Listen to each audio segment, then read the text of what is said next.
சென்னை அடுத்த நாகல்கேணி பகுதியில் அட்டை கம்பெனியில் திடீரென ஏற்பட்ட விபத்தில் பல லட்சம் மதிப்புள்ள பொருட்கள் எரிந்து நாசமாகின.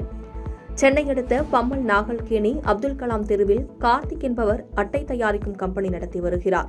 இந்நிலையில் நேற்று பணி முடிந்து ஊழியர்கள் பூட்டிவிட்டு சென்ற நிலையில் அதிகாலை 4:30 மணிக்கு கம்பெனியில் திடீர் தீ விபத்து ஏற்பட்டு அங்கு இருக்கின்ற பேப்பர்கள் அட்டை தயாரிக்கும் இயந்திரங்கள் மளமளவென எரிந்துள்ளது.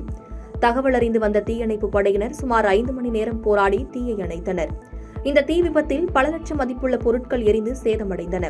நேற்று இரவு சென்னை புறநகர் பகுதியில் மின்வெட்டு ஏற்பட்டு பல இடங்களில் உயர் அழுத்த மின்சாரம் வந்ததாக கூறப்படும் நிலையில் இதன் காரணமாக விபத்து ஏற்பட்டு இருக்கலாம் என்ற சந்தேகத்தின் அடிப்படையில் விசாரணை நடைபெற்று வருகிறது.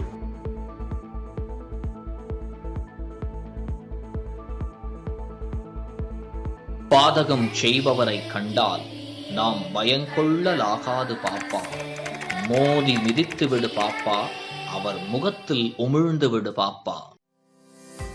அண்மை செய்திகளை உடனுக்குடன் தெரிந்து கொள்ள இணைந்திருங்கள் இயம்நாடு தொலைக்காட்சியுடன்.